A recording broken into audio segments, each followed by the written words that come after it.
ahead, Caitie, take it away. Sweet, thanks Tracy. Hey everybody, my name is Caitie. I will be leading the workshop tonight, like Tracy said, and we're going to be talking about painting today. So ideally, these workshops are meant to be interactive and in person, meaning we would be doing hands-on stuff, getting to try out some of the things that I'm talking about, look at the tools, work with the materials. Obviously over Zoom, that's a little bit different, but it is still meant to be interactive. So please ask questions. If you have a project and you're like, oh, I really want to know about this, let me know and I will do my best to go with the flow and answer what you guys want to hear about. Otherwise, my plan is just to go over the basic tools and materials that we need for paint. I'm going to teach it as if nobody's ever heard of painting and kind of hit all the basics and then give my tips for what I've seen in my experience and do some demos of things that I like to do while I'm painting. So that is my plan. And like Tracy said, I will stop temporarily to, intermittently to ask if people have questions. So hopefully Zoom is working with us tonight. And yeah, I hope you enjoy the workshop. I am filming on my computer, so bear with me. I'm going to try to make sure you guys can see everything. If you can't see or hear, please let me know and I will adjust. Alrighty, so we are going to start by going over some of the tools that we need for painting. And basically, I'm going to start by talking about the things that I use to prepare for a project, and then we'll go into the stuff that we use while we're painting. I always like to say with painting, you should spend as much time prepping and cleaning as you do actually painting. So if you do this project right, it'll be clean at the end, and all that takes is a little bit of forethought in your preparation. So first thing I have is just some plastic, and I'm going to go into this in a little bit more detail in a minute, but some plastic. You could also use tarps or cardboard. Something to protect the area that you are painting is crucial. So make sure you take the time to think about that. I also have some spackle or some putty and some caulk. This is going to be the stuff that you want to use to prepare your work surface. So whether that's trim, whether that's your drywall, whatever you're painting over, we want to make sure that it's in good condition before we paint it. That'll save us a lot of trouble later on. Then I got some good old painter's tape, the blue rolls. Those are my favorite. They come in like lots of different thicknesses, but this is like an inch or so tape, and I'm going to show you guys how I use this when I'm painting. So make sure we get some paint. That's kind of it for prep stuff. In terms of cleaning up, I would 10 out of 10 recommend getting a wire brush. And basically what this does is it's got wire bristles on the end, and it's really helpful for cleaning out our paintbrushes. You can buy paintbrushes, use it once and get rid of it. I really like to clean mine out, use it over and over again, more bang for your buck. So go ahead and grab a wire brush before you tackle any paint project at home. All right, moving into the fun stuff, we got, of course, our paint brushes, which I have a whole variety here I'm going to go through in a minute. Then in the back here, I have a few different rollers. And as you can see, all of these come in different shapes and sizes. And we're going to talk about that in just a minute. Last but not least, in terms of materials, painting is a super low intensive tool and material project. I think it's one of the most DIY friendly. All you really need is paint and paint brushes and rollers, and anybody can do this project at home. So we're going to go into some more detail about how to pick paint and that kind of stuff after we go through the brushes. So if you have questions or I'm going too fast, just let me know and I will slow down or answer those, okay? So starting off with these paint brushes. If you go into the paintbrush aisle at the store, there's like half an aisle full of paintbrushes, and it can be very overwhelming. What I like to say is find the size that fits your project. The size is a lot more important than the brand or really anything else. As with most things, you don't want to buy on the very cheap end, and you probably don't need to buy on the very expensive end. So I kind of look for that middle of the road price range and then pick the size brush that I need. So they have tiny paintbrushes. This one is an inch. This would be great for painting like doors or cabinets, maybe a piece of furniture if you're doing stain or painting on that. Pretty small. And this is a flat brush here. They also make angled brushes. So this is like one size up, 1.5 inches, but it's got an angle.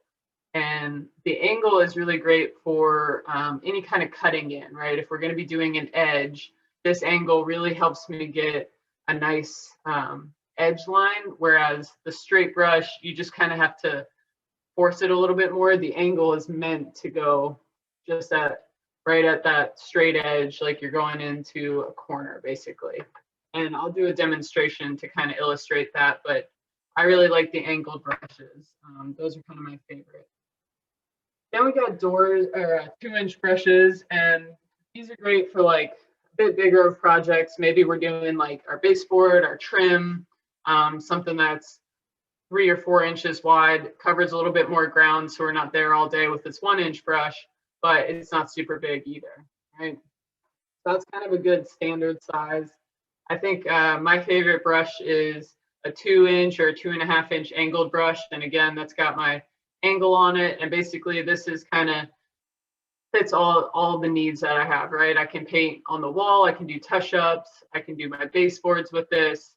Got an angle, so I don't have to switch brushes when I go to cut in versus paint a patch on the wall. So that's kind of my standard. If you're not sure, go for a 2 or 2.5-inch angled brush. All right, and then the last one that I have, I'm sure there's bigger brushes than this, but I think this is a 4-inch brush. This would be great if we were doing something larger scale, probably outdoors, like I'm going to paint my house. Think about the siding on our houses, that's 6 inches. Well, this brush really covers a larger surface area, or like a fence. This would be great, right? It's going to cover most of the board. I won't be there for quite as long. And it's got, a lot more bristles, so it's going to hold more paint. Basically, I can paint a lot faster and a larger area if I'm using a larger brush. So that's kind of my rundown on brushes. They do come in different materials, so that's kind of a preference or project dependent factor. I don't really know a whole lot about like the bristle material, but basically if it's a paintbrush and it says you can use it for paint, then it's good to go. If you're doing something with like a stain or some kind of special use material that requires a brush, just make sure you're checking on that depending on your project. But I don't really pay too much attention to these. I mostly focus on the size. And then the other I guess factor is just the material of like the handles and stuff. This one is plastic. I really love the plastic ones. I kind of prefer the wood handles. That's just my preference. So if you have a preference about that, there's plenty of options at the store. So those are kind of the factors to consider when you're doing a brush. And again, a lot of this is just project dependent. So think about what you're going to be doing. If you're just doing a fence, you can get away with the big brush. If you got lots of details, you might need a variety of a few different brushes, right? Okay, next I'm going to go into the different kinds of rollers. And this is kind of similar to our paint brushes, basically come in all kinds of sizes. They're all the same shape, right? They're all rollers, but they do come in different sizes. So I got some smaller ones here. I don't have a cover on all of them, but there are, short handles, longer handles, bigger ones that come with an extension. So if we're rolling walls, I get one that has a screw-in extension, and you can put a pole on the end of it and basically you know, paint the full length of the wall. So in terms of size, this again, think about the project that you're going to be doing. So a standard roller for walls is I think these are 9 inches, 12 inches, 9 inches. So this is a 9-inch roller. That's what we use to do all of our walls at Habitat or a paint sprayer, but these are great. Cover a large surface area, and this is kind of like your standard size. So I'm going to talk a little bit about, these are called the roller covers, right? This is the roller, this is the cover. And these come in a variety as well, and that is basically dependent on the size of this part, which is called the nap. And basically the nap is, it is described in how thick it is. So the thicker the nap, the more paint it's going to hold.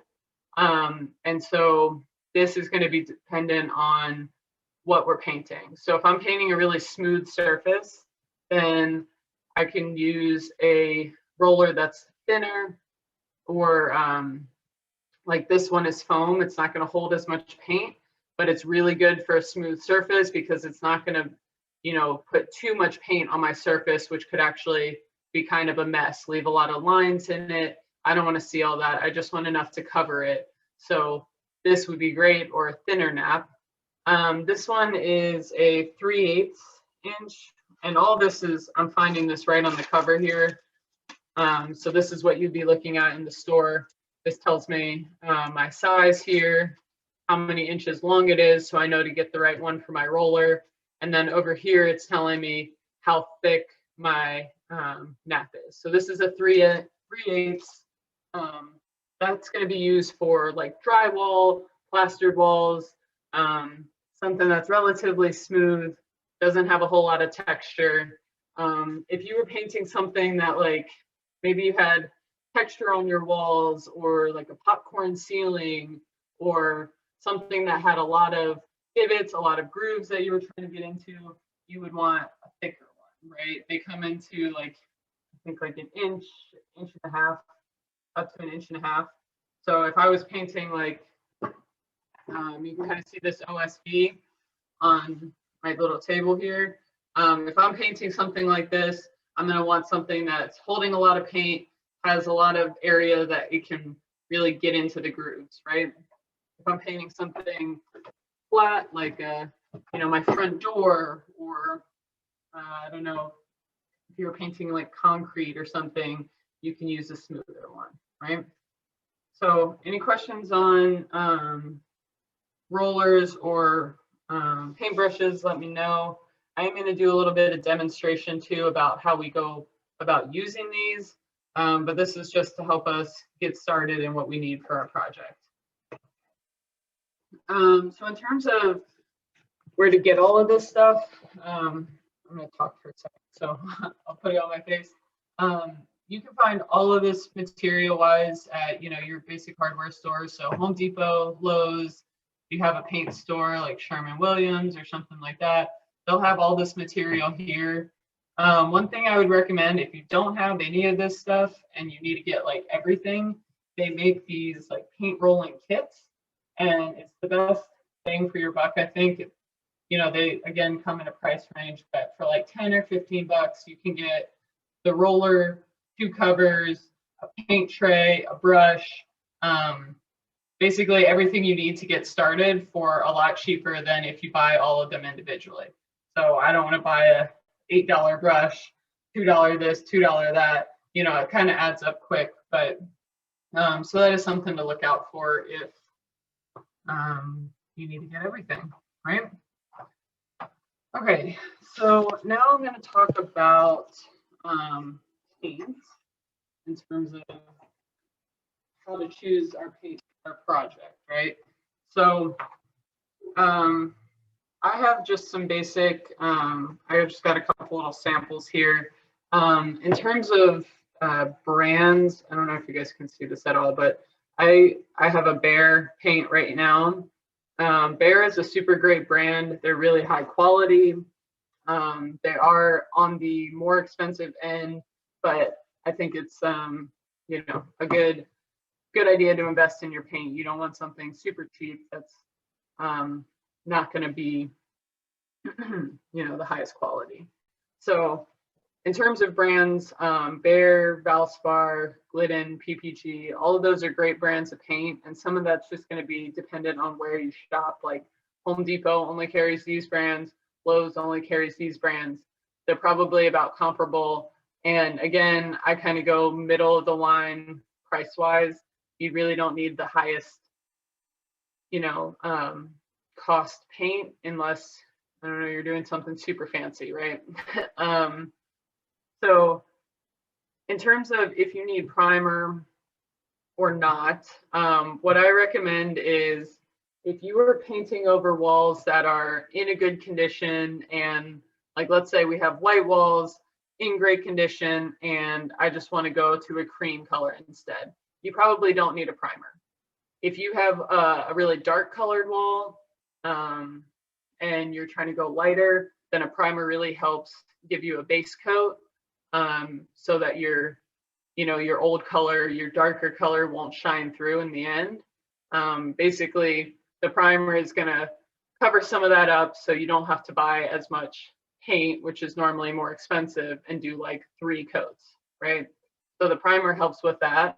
The other thing that I would think about when you're trying to decide if you need primer or not, in terms of like the condition of your walls, what I'm talking about is like, how clean are your walls? Like, do you have a lot of smudges? Do you have stains on them? Do you have, I don't know, like a lot of dirt, or I don't know, stuff like maybe an old kid's room that has, some well-worn walls.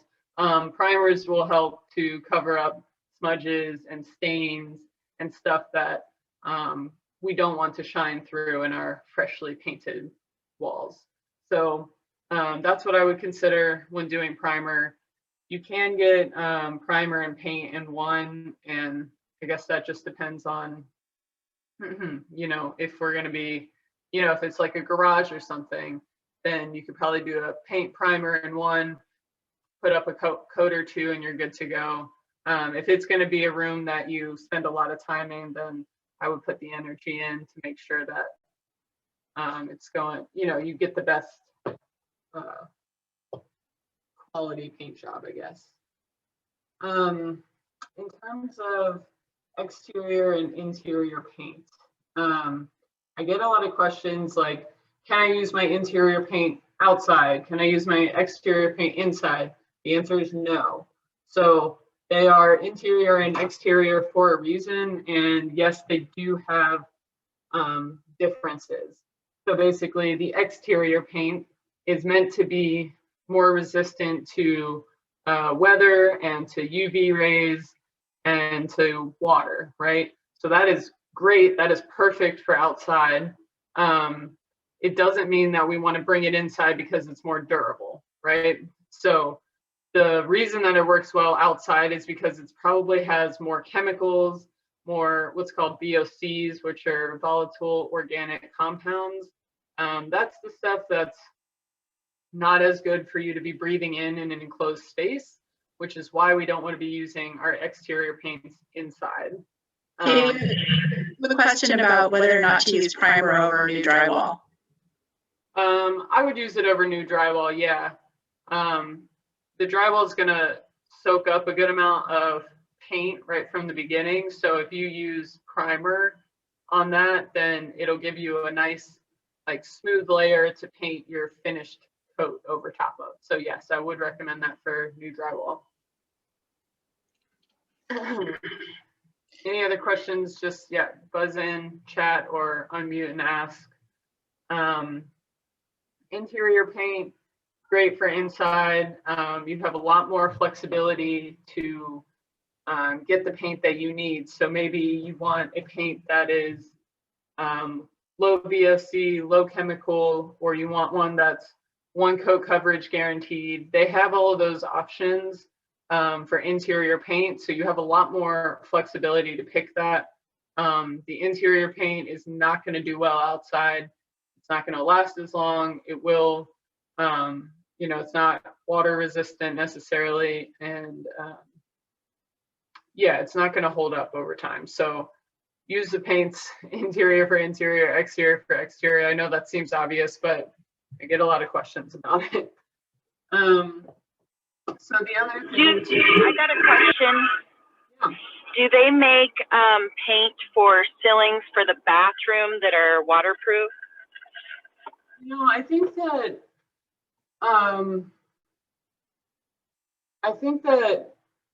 I don't know if waterproof is the right thing, but I think if you get a paint that is, yeah, meant for like a high moisture area, they do have that. I don't think we can call it waterproof, but yeah, there is specific stuff that you can use for that. So basically, like if your shower steams up, it's not gonna, it's gonna be more durable to that situation. So yes, they do have that. And I'm kind of getting into another thing to consider for depending on where you're painting, and that is the finish of your paint.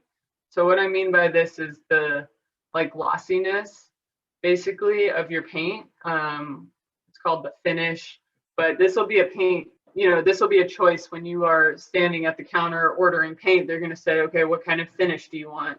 And they have a little cheat sheet there, but basically it ranges from flat or matte all the way up to high gloss, which is basically more shiny, more sheen. So a flat paint or matte finish, we're going to want this for basically an area that we don't really want to be reflecting light, which is typically ceilings. Like most houses, it's going to be a flat, less shiny finish on the paint. Eggshell and satin are kind of your standard room paint color or paint finishes. So this would be like your bedroom walls, your living room or dining room walls. Those are kind of have a little bit more sheen, so it kind of gives you like a warmer environment, but it's not reflecting a lot of light. We obviously don't want that surrounding us, right? The other thing to think about is the more sheen or the more gloss in the paint, the more durable it is. So like if I know I have a kid's bedroom that might be getting banged up a little bit more, maybe I'll go for an increased sheen. So I would go for a satin in that room versus the eggshell. And you know, this is just going to help us, like if we need a clean marker crayon off the wall, a little bit more gloss makes it a little easier for us to do that. Then you have like semi-gloss or high gloss, and this is typical for basically trim. So our baseboard trim, our base molding, or trim around our doors, our cabinets, if they're a painted color, those are probably a semi-gloss or a high gloss, a bit more shine, a bit more sheen. That's kind of the typical paint finishes, paint glosses. So any questions about that, let me know. And I think that, I guess to circle back to the bathroom question, if I was going to be doing a bathroom, I would probably go for like a satin rather than an eggshell, because that's going to just have a more friendly surface if I need to clean or dry it off or anything like that. It's a little bit more durable.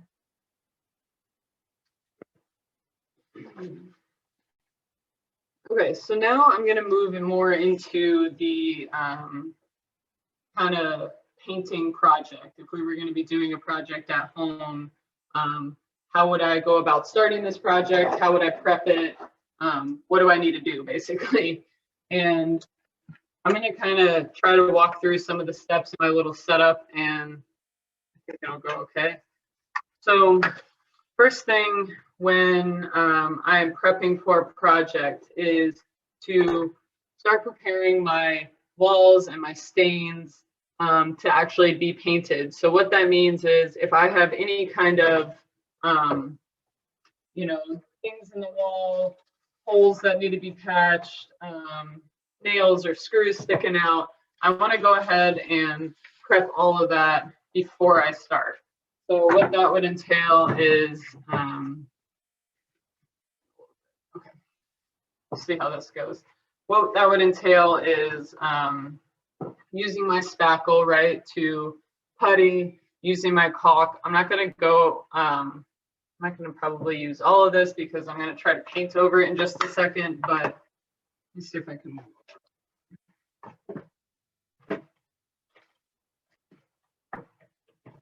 So I have this is a pretend wall with some trim on it that I'm going to try to demo here. So if we can look at my trim, I can see that I got a line of some cracked caulk. I want to take all of this out, get this off of my trim. If I paint over any of this stuff, it's going to be there more or less forever. Once I put paint over it, there's kind of no going back, right?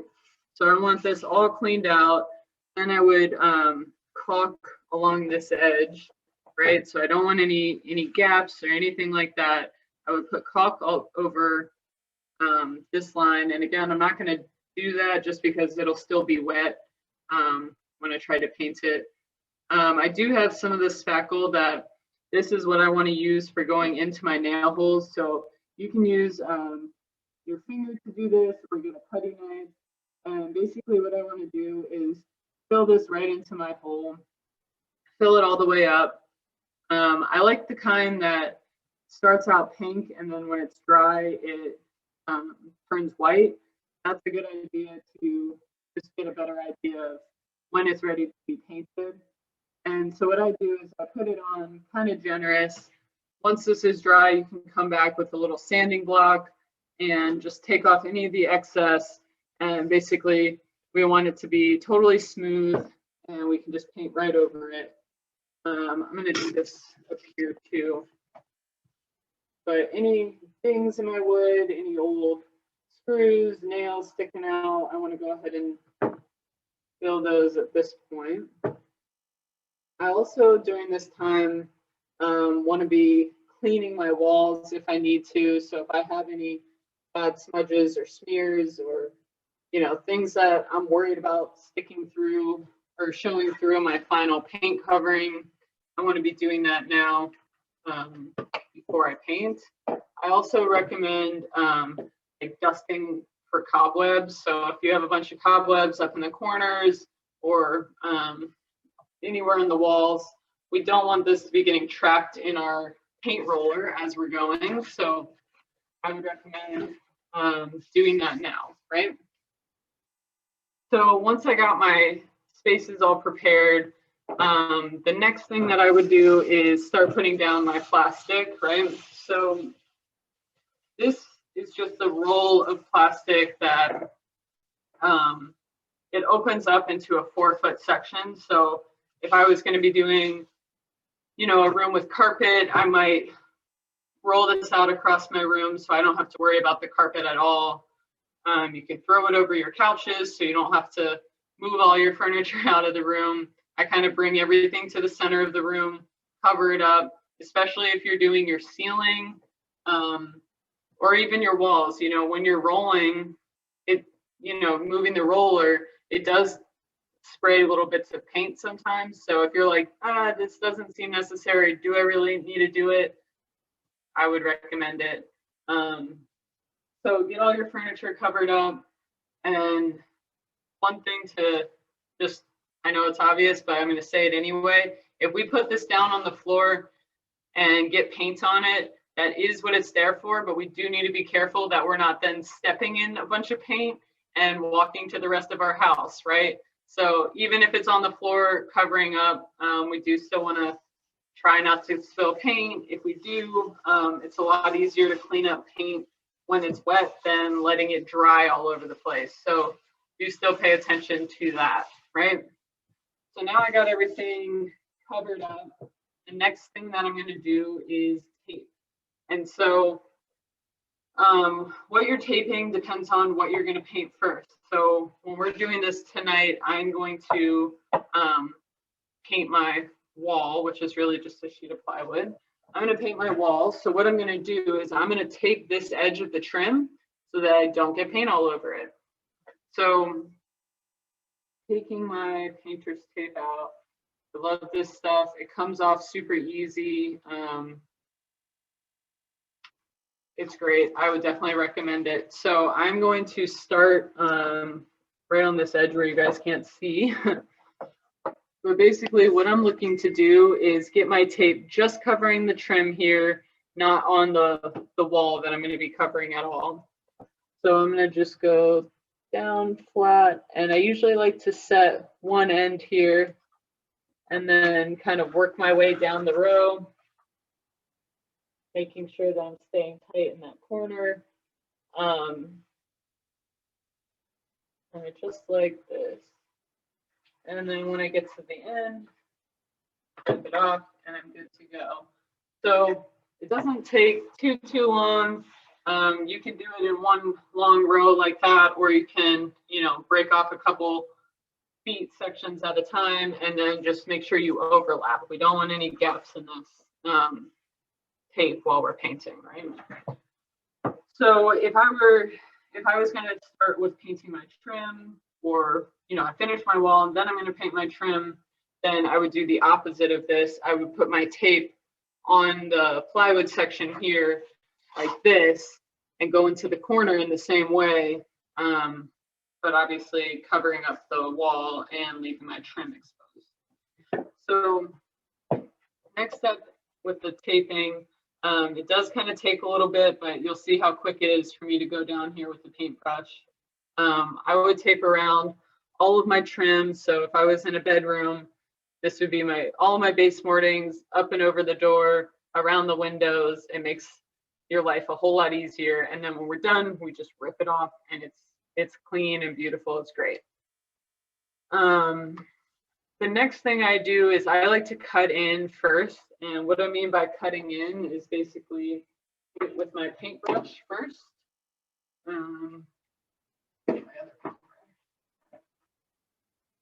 So I'm going to cut in, meaning go around all my edges. So basically everywhere you just taped, I'm going to paint first with my paintbrush, and then I'm going to come back and use my roller. So if I was doing primer, then I would start this with my primer, cut in all the way around with primer, roll my primer, then I would let it fully dry, right? We want to make sure that it is all the way dry. So this could take anywhere from a couple hours to a couple days, depending on what kind of paint you have, if your space is heated or not, if you have ventilation or not. So if you have a fan and a heated room, that'll help it dry a lot faster. So definitely make sure it's all the way dry. It's really, really hard to tell if we got an even coat of paint until it's fully dry. Sometimes it looks really bad and you're like, oh my God, there's patches everywhere.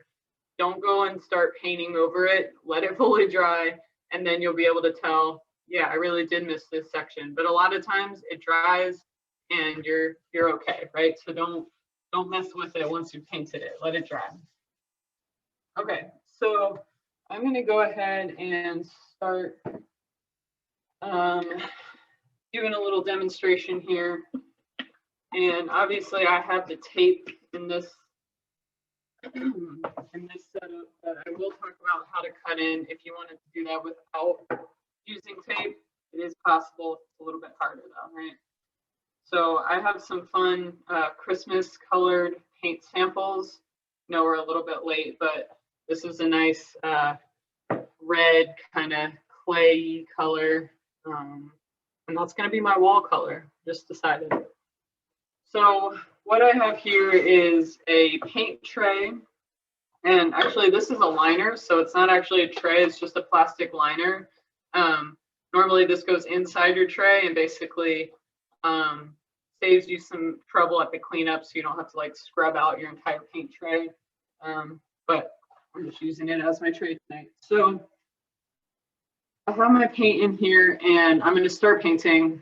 What I want to do is I just kind of want to get the tip of my brush in here. I don't want to be dunking my brush into my cup, this far up. I just need a little bit of paint on the tip of it. Sometimes less is more, right? So just dipping in. I normally spin it around a couple times so I don't drip everywhere, and then start painting my edge. So because I have tape, I can really just go right along this edge. You can see I'm getting some on the tape. That's, maybe you can't see. Can you see? I'm trying to see. I am getting some on the paint. I'm not worried about that, right? That's exactly what it's there for. And when I'm doing this, I do want to be painting over a couple inches. And basically the reason is I'm going to use my roller in a second and I'm going to roll all the way up, but my roller is not going to go, you know, all the way into the wall. So if I give myself a little strip, that'll, you know, kind of guarantee me that I get good coverage there, right? So if you were trying to paint something without taping, basically what I like to do is you really want to fan your brush out. So I don't want to be painting it, you know, just straight up and down. I really want to fan out those bristles, and that'll help give me a clear straight line. So if I just paint like this, you know, I kind of got streaks in it, right? If I give it a little pressure, the paint push down on it, I can get a really, really nice straight line there. And then basically I would just go over that a few times until I get all those edges, right? So that's kind of my tip. And I'm kind of just holding this like I would hold a pencil, right? So you don't need to hold it all the way, you guys can't even see that, all the way up here at the tip. I kind of hold it close to the wider part of the brush, and just like I would hold a pencil or a fork, right? It's the most comfortable grip. So play around with your grip and get something comfortable. It'll really help you, yeah, paint with a little bit more ease. So I'm going to go ahead and finish up this row, and I kind of go straight in and then fan out. I also want to be checking for drips during this time. So if I see, you know, I got a bead that starts running down, I want to go ahead and try to get all those drips while they're still wet. If we have drips that end up drying in our paint, we're not really going to be able to do anything about it if we come back when they're all dry, right? So a nice even coat all the way up and down. All right. I also want to make sure I'm all the way in the edge. And I also want to make sure that I have enough paint on my brush. So if I start to paint and it's looking like that, or it's not getting a full coat over here, then that's your cue to get some more paint on there. Make sure it's nice and thick. If you can see through it, it's not thick enough. Yeah. So that's my cutting in. And again, I would do this anywhere that I taped, all along my baseboards, all along my door and window casings.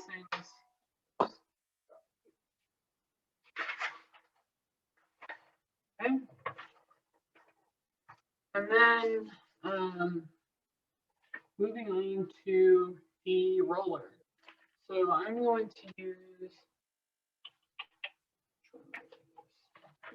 this foam. Oh no, I'll use this one. Okay. So I'm going to use this roller. It's a nice size, right? So it's kind of like almost a quarter or a third of my board. I'm going to be able to cover this pretty easy. I got a standard size nap, probably 3/8 or half an inch. It does fit in my tray. That's important, right? I have a small tray, so if I had a 9-inch roller, I wouldn't really be able to get my paint, right? So the way that these trays work, just gonna save that in the back. It's got an area for my paint, and then it's got this area with bumps or grooves.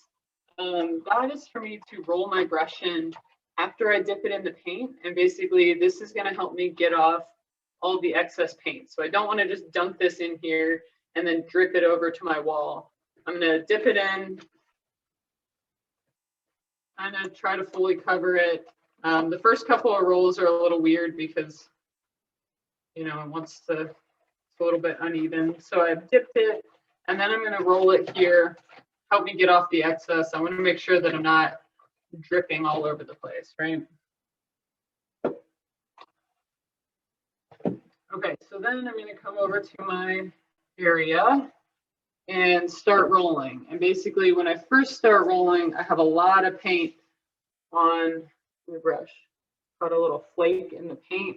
So if you see that, good time to grab it while it's wet. So I'm going to start rolling just up and down, covering all my area. You can see I'm kind of able to come over to the area that I just painted, and that's going to help me blend this edge, which is why I like to cut in first, since I already have it here. If I come and cut in at this point, like this, those brush strokes are really obvious. I don't know if you guys are able to see that, but it's a lot more obvious of a brush stroke. Whereas if I brush first, roll second, then I can kind of leave that, I don't know, kind of matted finish from the roller. So I'm going to just continue to do this until it looks like I start running out of paint. So if it starts getting speckly like this, I need some more paint, which I would just re-roll. And one thing that I would like to do, I'm going to try to show you on this kind of small space, but if I'm, you know, painting a big wall or something,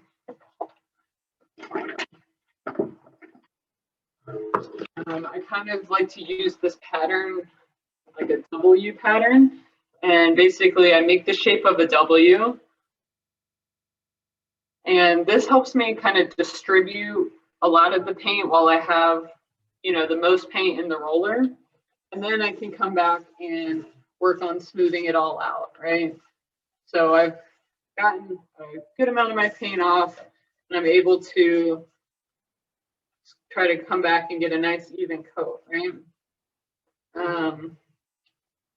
The other thing we want to make sure we're doing while we're rolling is getting brush strokes with even pressure. So if I roll this completely even, I'll have a nice finished look. If I'm putting pressure one way or the other, which I'm going to show you right now, like this, that was really dramatic, but basically you get a really like a bead of caulk or a bead of paint on this edge, and those lines are going to show through at the end. So if I'm doing that or coming like this, and I kind of get these like drip edges of paint, we really don't want that. So if you see it, no big deal. Just kind of adjust your rolling accordingly, and just roll right over those, you know, lines when we see them. That'll be perfect. So kind of running out of room to do my W, but I'm gonna go ahead and finish this up since we're here. And sometimes you can see, like, you know, if you haven't finished a section, it looks a little bit speckly. And I'm just going to try to keep rolling over that, get some more paint if I need to kind of fill in all those sections.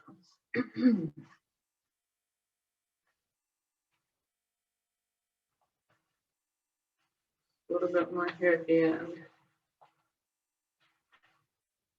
Perfect. I do have a few little divots in my plywood here. I did not prepare my wall well. Okay, so I've more or less finished a coat on that. So at this point, I would want to let this sit, let it dry completely before I do a second coat. I would recommend doing 2 coats on most anything. Basically, it's going to, you know, give you more long-lasting results. It's going to give you better protection for your walls.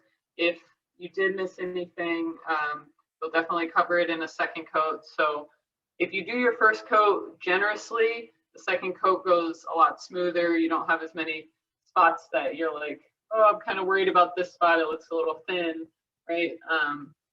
So do be generous with your paint and let it dry. Second coat, good to go. I would wait to take your tape off until you've done your 2 coats of wall paint. So let's say I've already finished 2 coats. In terms of taking the tape off, whether it's wet or dry, I don't know if I've, ever found a secret to that. I've done it both ways and it's usually fine. What I like to do is kind of pull the edge to my tape back. So like I'll pull it in the same direction. And what this does is help not let my tape rip. So if I just kind of hold it out here, sometimes it'll rip at this edge. So I like to pull it in the direction that my tape is still sitting. And you can ball these up and then throw them at somebody at the end. It's kind of fun.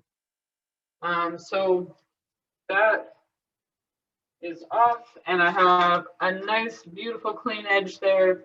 That's great. That is exactly what we're looking for.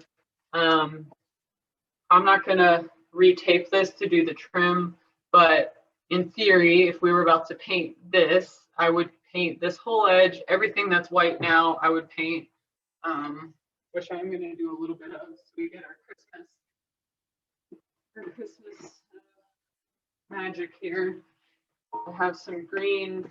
I would go ahead and tape the red side once it was dry, of course.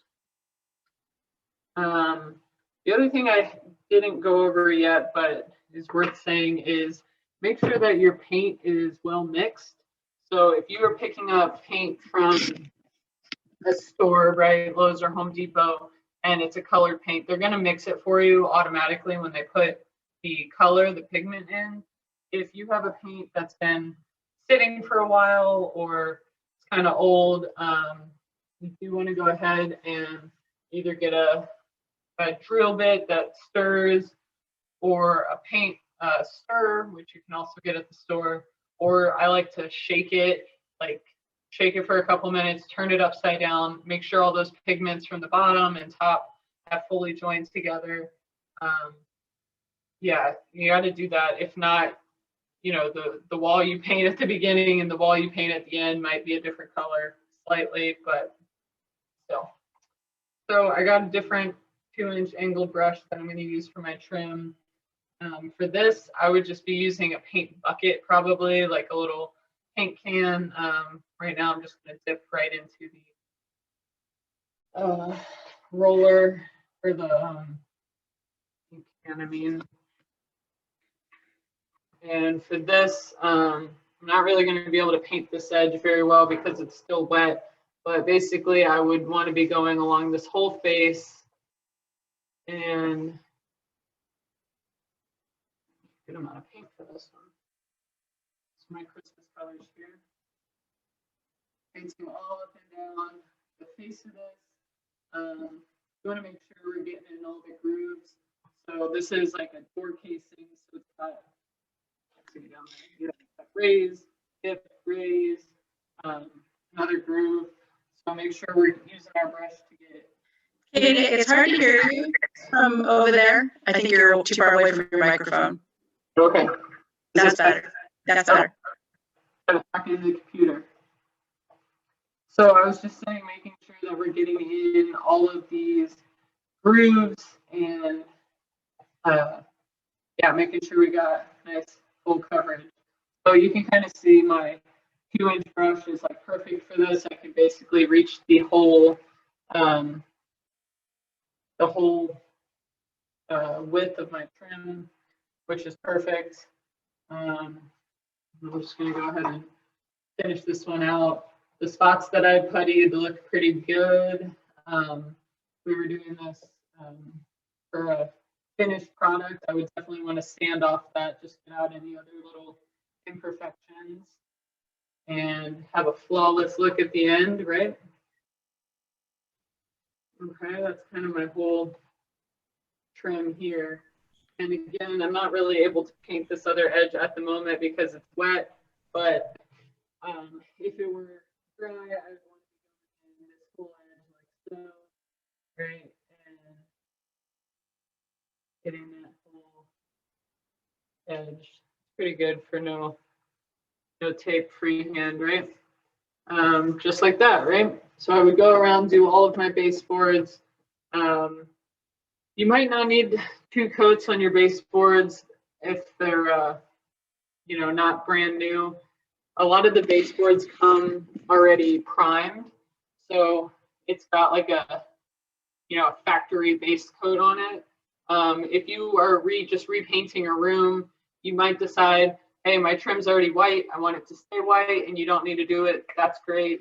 If you're just putting one coat over trim that's already painted, you probably don't need two coats. You can just do one if it's in decent condition, right? So that is kind of basics for doing a project. At this point, I'm kind of nearing the end of my demonstrations, but I do have some other tips that I'm going to go through. Hopefully I've already said most of them, but I have a cheat sheet in case I've forgotten anything. So I think I said at the beginning, but I really, really recommend taking your time to set up and clean up. And so if I was trying to cut in all of this trim around my room freehand because I didn't want to tape, I guarantee you it's going to take longer and you're going to mess up. Even pros mess up. So if we get green on our red, then that means we got to go back with our red and cover up our green. And that is kind of like an endless game. So I definitely recommend taping, plastic, cardboard, drop cloths, whatever, to protect your space and make your life a lot easier, right? Caitie, one question here. If baseboards do not come with primer, should you prime them? You don't need to prime the baseboards. You just might need 2 coats of paint to get good coverage. Walls definitely prime. Baseboard, no, you just would need 2 coats of paint for sure. Like I already said, also making sure we let our walls dry between coats. So are you guys able to see this red at all? I can't tell on my computer, but it's kind of starting to dry a little bit, and I can see it's more dry up here. It's less dry down here. Right now, just looking at this, I'm like, oh, it looks really patchy. I'm not so sure. That, paint dries uneven. That's just kind of how it goes. Make sure you let it dry all the way. If I come back and start messing with it over here, then it's going to look more painted, and this is going to look weak. So don't overdo it. Don't mess with it. Go take a break, have a cup of coffee, come back in a couple of hours, right? We talked about even pressure with the roller, but just making sure we're not leaving beads of paint running through or drips when we're cutting in. If you do find those kind of things when it's wet, it's super easy to just re-roll over that section, brush out that little drip. If you let it dry, that is less than ideal. It's probably going to be there in your final look of the room, right? We talked about fanning out the brush. Definitely do that for cutting in for sure. And excess paint on the brush too, right? I know I only painted for a few minutes here tonight, but you can kind of see how much paint I got on this brush, right? I don't want to have paint all the way up to here. So if you're not painting, don't just dunk this into your paint cup and walk away. It's going to be a pain in the butt later. Some of the paint cups are super handy. I have got a little cup here, but they have a little magnet in the back that clicks to your magnet on your brush. So I can't just dunk this in. I don't need to. I can put it on my brush as long as your paint bucket isn't filled up all the way with water. That'll work just fine, right? What else? I know I already said this one too, but my favorite one, don't step in the paint on your drop cloths and walk away. I know that that's a funny thing to think about, but I've done it. I turn around, come back into a room, and I'm like, what the heck? I got paint everywhere. It's really a pain to clean off dried paint from the floor. So don't do that, right? Use your drop cloths to protect, but then maybe wear a pair of painting shoes or something. I got my painting pants on, right? There's paint all over them. So it does get messy. but that'll certainly help you minimize the mess, right?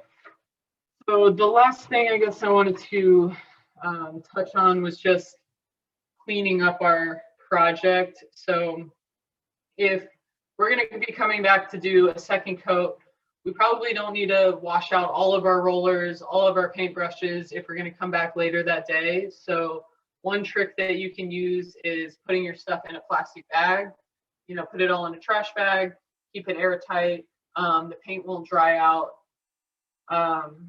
That being said, if we're going to leave it for a few days, then yeah, it's not going to last forever. So we would want to go ahead and wash out all of our brushes. You can wash out the rollers, the covers.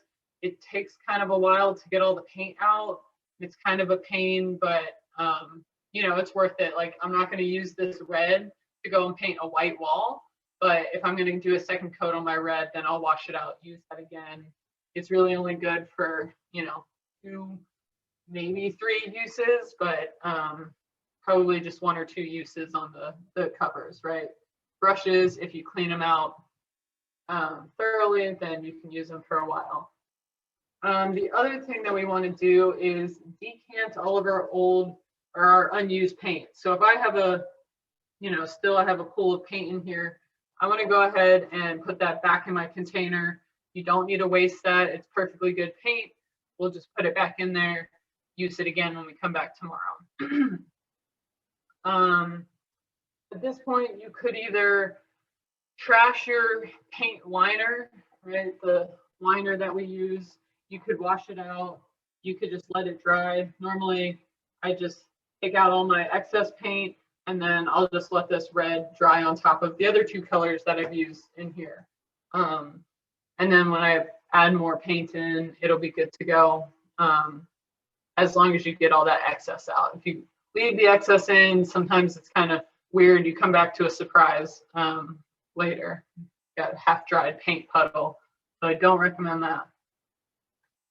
And then we go ahead and clean the brushes out with our wire brush. And I was going to demonstrate this, but I think it'll probably be too loud in I try to use the sink. But basically, I'm going to take my wire brush and run it through the bristles in my brush like this. And that's going to really help, especially if you have some dried paint in there. So this brush, I kind of have some crunchy bristles. This wire brush is going to help me get out all of that dried clumps of weird paint left in there.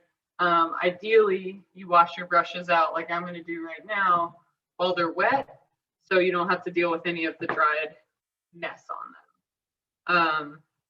But yeah, like I said, I like to spend a good amount of time doing my cleanup and setup, and yeah, it makes the painting a breeze, right?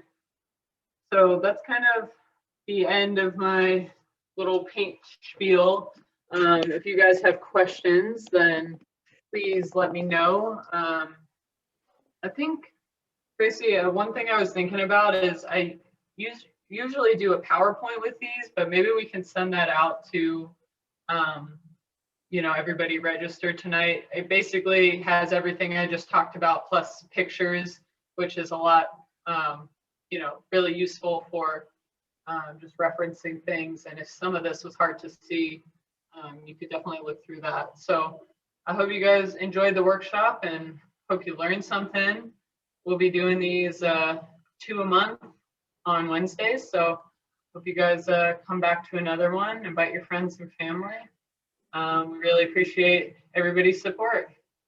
Thanks, Caitie. It would be great if you want to forward me the PowerPoint, and I will include that tomorrow in an email that'll go to everybody. That'll also include a video recording of this session. So look for that email tomorrow, Caitie's PowerPoint of tips and then the video. There's one user that came, I can pretty much tell who's online here, but there was one person that came on saying iPhone, you were the last person on board. You probably joined about 10 minutes late. I can't tell who you are because you come up as just iPhone. So I'm going to do a quick roll call, and then maybe whoever is missing would kindly send us an email. You can send it to volunteer@tpc.org. habitat.org, and we can catch you on that email. So I've got Rhonda Hamlin, Angela Didion, Beth Lett, Heidi Nibel, Ruth, Caitie's relative, obviously, because I can't say that name, and Shelley Cyphers, and then somebody named iPhone. So if iPhone wants to identify themselves, I'm happy to send you that follow-up email tomorrow as well. So otherwise, thanks, Caitie. Lots of thank yous being chatted into you as well. And y'all have a good night. Thanks, everybody. All right. Bye. Bye.